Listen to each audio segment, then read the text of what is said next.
Como falar em público e como realizar uma boa apresentação. Neste capítulo, serão tratados aspectos básicos para se falar em público de forma eficaz, com vistas à efetividade na comunicação.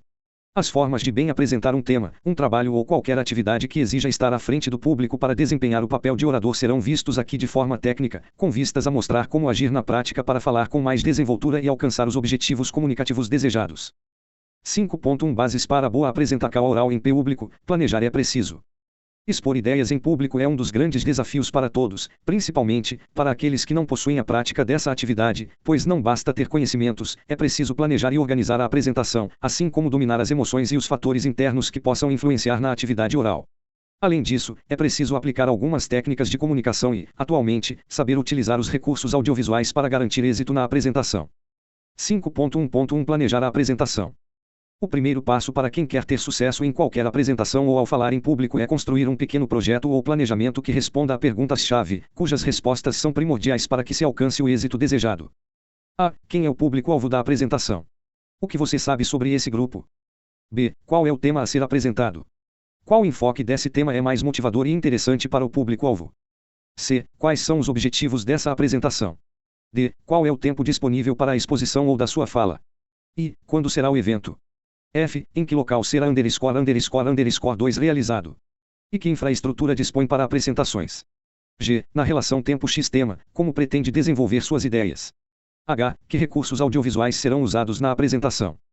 Para auxiliar na produção desse projeto, é importante dizer o que cada etapa significa, para que fique claro o que cada pergunta precisa ter como resposta, de forma a cumprir com o bom planejamento para o ato de falar para uma audiência. Conhecer o público-alvo. Conhecimento da audiência. É preciso identificar para quem fará a apresentação e adequar a linguagem ao público. Para isso, antes de pensar no tema e nas ideias, é preciso pesquisar e fazer levantamento sobre o perfil do público presente no evento da apresentação. A adequação da linguagem ao nível cultural dos participantes é fundamental ao êxito da comunicação. 5.1.2 O tema a ser apresentado. Torna-se fundamental que a escolha do tema seja do domínio do orador ou apresentador, pois ele deve conhecer muito sobre aquilo que deseja explanar, tanto sobre a ótica das teorias que sustentam e apoiam o tema, como as práticas que deram origem ao estudo da temática. Com isso, é preciso ler muito sobre o tema, estudar, perceber o melhor enfoque a ser dado ao tema, em virtude do perfil da audiência. Conta nesse aspecto a delimitação mais motivadora. Lembre-se de que um tema poderá ser tratado em vários enfoques, em várias recolhas, mas se deve escolher aquele que mais interessa e motiva o público e se tenha conhecimento. É importante pensar sobre isso. 5.1.3 Determinar objetivos e alcançá-los.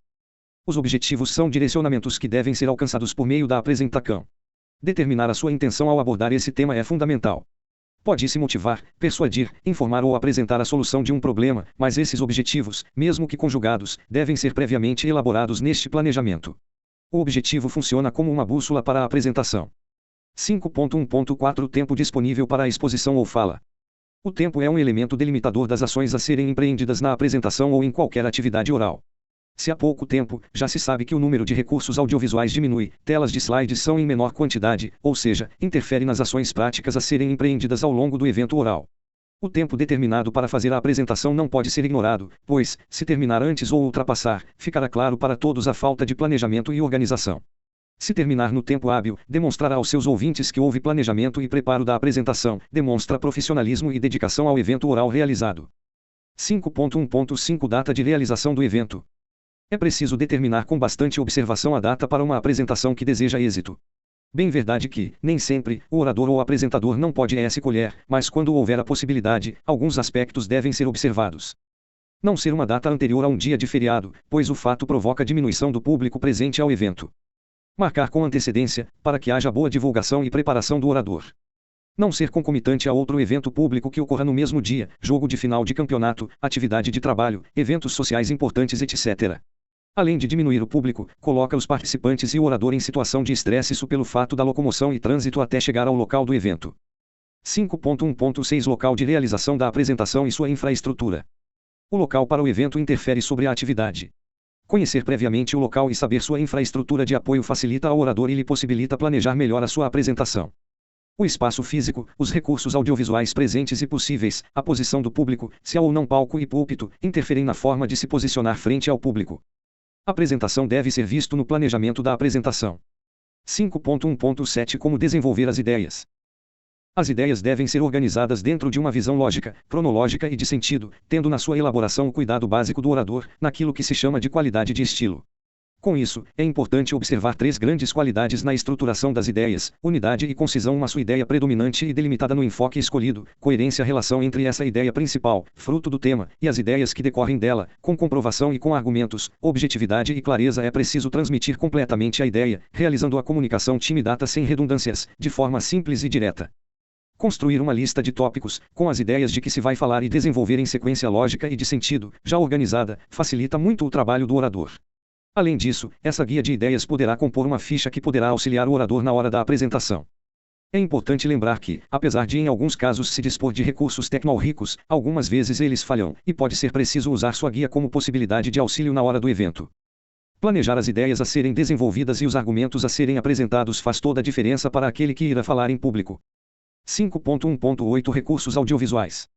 É preciso, previamente, determinar os recursos que serão usados, e isso tem relação direta com a infraestrutura do local. Não basta querer usar um ou outro recurso, é preciso saber se é possível. Além disso, para cada tipo de apresentação, um ou mais recursos se adequam melhor. Dessa forma, no planejamento, já se deve pensar de forma organizada que recursos se pode e deseja usar adequadamente. Formulário do projeto de apresentação oral. Público-alvo ou audiência. O tema a ser apresentado e sua delimitação. Objetivos a serem alcançados. Tempo disponível. Data de realização. Local de realização e sua infraestrutura. Apresentação de ideias de forma lógica e com sentido. Recursos audiovisuais. Fonte: a autora, 2014. 5.2 O medo de falar em público, como neutralizá-lo. Faz parte da natureza humana sentir medo ou inibição, quando se coloca em situação nova na presença de muitas pessoas. Surge certa insegurança normal que tem como causa a ansiedade, o que faz parte do fato de empenhar uma ação inovadora diante do público. Contudo, é preciso controlar os excessos, pois a sensação de medo em demasia pode levar a prejuízos em todos os aspectos da vida, mas, principalmente, nas atividades de trabalho ou de estudo. Falar em público é uma necessidade constante. Ao se participar de uma reunião, da apresentação de um relatório, da apresentação de trabalho na universidade, de um trabalho oral de avaliação em uma disciplina ou curso, é preciso se ter uma certeza: falar em público é inevitável e, por isso, deve-se realizar da melhor forma possível. Quando se está em situação de estresse, o corpo responde com duas e únicas possíveis reações: fugir ou lutar. A atitude de luta deve ser imediata, pois é necessário e inevitável falar para as pessoas, e essa conscientização é muito importante. Só existe uma saída: lutar, mesmo que nesta hora muitas reações aconteçam com o corpo em função do estresse sentido: palpitações, tremores, dor na barriga, leve gagueira, vista está escura, respiração ofegante, entre outras. O controle dessas reações, somado aos demais itens de planejamento de uma apresentação, é que transforma essa atividade oral em grande desafio. Existem remédios que podem atenuar os efeitos de quem vai falar em público, até mesmo terapias, como a acupuntura emocional, mas o melhor mesmo é realizar essa luta em si mesmo e lograr êxito para a batalha atual e as futuras. Ainda, é importante ressaltar que remédios podem trazer efeitos colaterais que prejudicam ainda mais a atividade oral, como o bloqueio das ideias, trazer sono, dar fraqueza, etc. Um dos primeiros passos para vencer o medo é reconhecer quais situações ou ações provocam mais dificuldade, quando se irá realizar essa atividade oral: o que as pessoas vão pensar. O julgamento das pessoas presentes. Tenho dificuldade de conchatear ideias. Tenho conhecimentos e experiências suficientes para falar do tema. E se não me sair bem, quais são as consequências? Muitos outros pensamentos tomam conta do cérebro, quando se pensa em vencer esse desafio pessoal. Porém, algo é certo: é preciso pensamento positivo sempre e em nenhum momento permitir que a baixa autoestima tome conta e produza seus efeitos. Imaginar-se na situação, tentando prever suas ações e reações diante do público, é uma forma de iniciar o ganho da batalha. Eliminar os maus pensamentos e o sentimento da derrota ou fracasso também é necessário. Algumas frases que constituem pensamentos que levam ao controle do medo. Confio em mim e sei que conseguirei dar umas ótimas apresentações. Sou capaz, pois estudei muito e tenho vivências, por isso, estou pronto para realizar essa atividade. Tenho domínio sobre mim e sei perfeitamente que posso fazer o melhor, pois sou capaz. Sinto-me preparado e com uma enorme energia.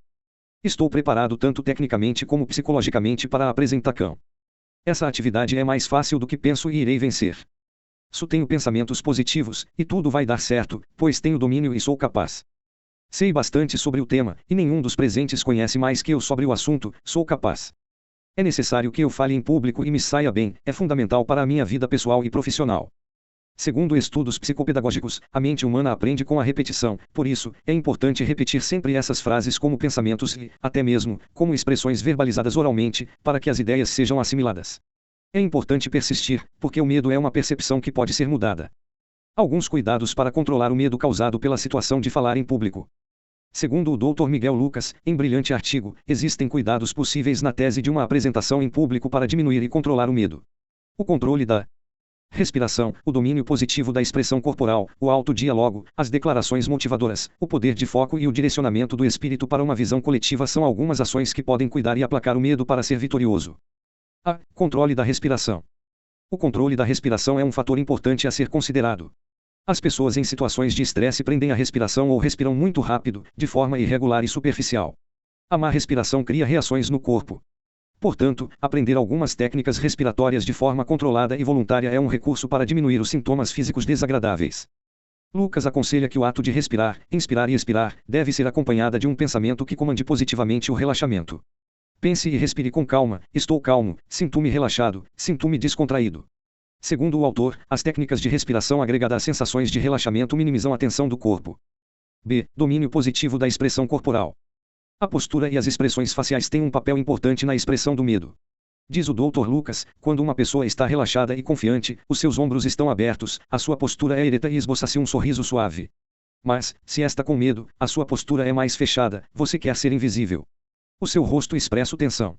Assim, consciente e deliberadamente é preciso adotar uma postura confiante e relaxada, enviando mensagens para o corpo de que tudo correrá bem, pois, desta forma, aciona-se o cérebro, enviando a mensagem para si mesmo: não há perigo. C. Autodiálogo. É necessária, para afastar o medo, a consciência dos processos de pensamento por meio do diálogo que se cria internamente ao sujeito. Um diálogo interior positivo e construtivo que leve à certeza de que não há perigo, não há ameaça. D. Declarações motivadoras. Falou-se sobre isso anteriormente. São pensamentos e frases positivas que refletem positivamente as qualidades do próprio sujeito, com vistas à diminuição do medo e da inibição. Dr. Lucas afirma que é preciso focar as declarações motivacionais ou de enfrentamento, assim como aquelas que transmitem a calma, dizendo a si mesmo, em voz alta ou de forma silenciosa, a qualquer momento que for preciso. E. Poder de foco. Quando existe o medo, é comum a mente se fixar em pensamentos ruins. Portanto, nos momentos que antecedem a exposição pública é focar em coisas que o façam se sentir forte, de forma que os receios diminuam ou desapareçam. Para isso, é preciso pensar fixamente sobre seus pontos fortes e competentes, e esse foco depende exclusivamente de si mesmo. Pense em cenários em que tem sucesso, situações reais que demonstram a sua desenvoltura e competência. F. Direcionamento do espírito para a visão coletiva. Quando se está com medo, o espírito se volta para os aspectos subjetivos, para a preocupação interna e para a insegurança. Com isso, para que se afaste desse racionamento, é preciso visualizar o coletivo, o outro, as pessoas que estão à volta, demonstrando atenção, alegria, solidariedade e compromisso com o público. Olhar para o outro e sorrir é uma forma de demonstração que se está em interação com o outro e que essa relação é importante e traz satisfação. Além de produzir empatia com as pessoas, produz o afastamento do sujeito de suas causas pessoais e pensamentos negativos e preocupantes. 5.3 Estereotipos presentes no público e satisfação. Uma apresentação em público reúne um fragmento social considerável que, naturalmente, contém estereótipos presentes na sociedade na sua visão macro, pois eles precisam ser compreendidos para o tema que se pretende desenvolver. São estereótipos materialmente desenhados e corriqueiramente encontrados em qualquer microcosmo social, já que eles transitam na sociedade. Daí a importância de se entender o que é o estereótipo para que se possam entender aqueles encontrados no universo das apresentações em público. Os estereótipos são generalizações que as pessoas fazem sobre comportamentos ou características de outros. Estereótipo significa impressão sólida, material, e pode ser sobre aparência, roupas, comportamento, cultura, etc. Os estereótipos são pressupostos sobre determinadas pessoas. Muitas vezes, acontecem sem ter conhecimento sobre grupos sociais ou características de indivíduos, como aparência, condições financeiras, comportamento, sexualidade, etc. O conceito de estereótipo foi criado em 1922 por Walter Lippmann. O conceito é bastante confundido com preconceito, uma vez que os estereótipos acabam por se tornar rótulos, às vezes pejorativos, e causam impacto negativo nas pessoas. Também porque é uma noção preconcebida e muitas vezes automática, incutida no subconsciente pela sociedade. Podem-se classificar os estereótipos, e eles são pré-julgamentos ou crenças socialmente compartilhadas a respeito dos membros de uma categoria social, refletindo suposições sobre a homogeneidade grupal e os padrões comuns de comportamento dos indivíduos que pertencem a um mesmo grupo social. Assim, segundo Lippmann, pode-se definir estereótipo como o conjunto de crenças que dá uma imagem simplificada das características de um grupo ou dos membros de um grupo. Exemplos de estereótipos: os jovens são irreverentes, os mais velhos são conservadores, as mulheres são emotivas, os funcionários públicos trabalham pouco, os que estudam muito são nerds. Os estereótipos têm uma função de simplificação que permite a adoção de quadros de interpretação do mundo social em que se está integrado, ou seja, disse que uma categoria é estereotipada, quando os elementos de um mesmo grupo partilham a convicção de que um ou mais traços particulares caracterizam as pessoas dessa categoria. 5.3.1 Classificação dos estereótipos. São várias as classificações, mas serão apresentadas as mais comuns. Estereótipos de gênero. São estereótipos direcionados aos gêneros masculino e feminino, características do homem e da mulher. Estereótipos raciais ou étnicos. São estereótipos direcionados a diferentes etnias e raças. Nesta categoria, existem muitos estereótipos preconceituosos, como aqueles que dizem que os muçulmanos são terroristas, os índios são violentos, os alemães são prepotentes, os baianos são preguiçosos, etc. Nesse tipo de estereótipo ainda se incluem aqueles relacionados ao racismo, que é o tipo de preconceito mais frequente no país. Estereótipos socioeconômicos, o grupo que mais interessa ao estudo das apresentações em público. São estereótipos relacionados com a questão financeira de indivíduos ou condição cultural de grupo de indivíduos. O feio, o pobre, o burro, o rico, o falastrão, etc. Segundo Jean Mezanuve, 1988, os estereótipos apresentam as seguintes características. Simplicidade, imagens veiculadas pelo estereótipo são pobres. Uniformidade, é uniforme num dado grupo. Tom afetivo, nunca é neutro ou é favorável ou é desfavorável. Durabilidade e constância, tem tendência a perpetuar-se no tempo, no interior do grupo que o partilha. Produção de forte impressão, o grau de adesão ao estereótipo varia de um indivíduo para o outro, podendo ir desde uma adesão superficial a uma adesão profunda. Moscovici, 2009, afirma que os estereótipos visam domesticar o que é estranho. Os estereótipos também inibem e impedem de se considerar os membros dos outros grupos enquanto indivíduo e limitam as expectativas, quanto às atitudes e comportamento dos membros do grupo estereotipado. 5.3.2 Funções do estereótipo. Os estereótipos apresentam-se como representações, ideias seguras para orientar as relações sociais. A categorização da realidade social permite encarar o mundo social e seu entorno, definindo o que está bem ou mal, o que é justo ou injusto, o que está certo ou errado. Relaciona-se com o sentimento de identidade social. Isso significa que parte do que se é tem a ver com o fato se fizer parte de determinados grupos sociais, o que leva a distinguir de outros que pertencem a grupos diferentes. Os estereótipos reforçam a identidade de um grupo, permitindo a um grupo definir-se, positiva ou negativamente, em relação a outro em vários níveis.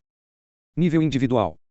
Os estereótipos servem como justificativas para o próprio eu, permitindo que o indivíduo aceite melhor e de uma forma mais confortável as suas próprias atitudes preconceituosas e excludentes. Nível contextual.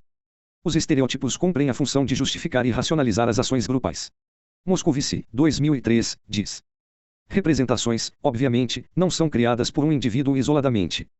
Uma vez criadas, contudo, elas adquirem uma vida própria, circulam, se encontram, se atraem e se repelem e dão oportunidade ao nascimento de novas representações, enquanto velhas representações morrem.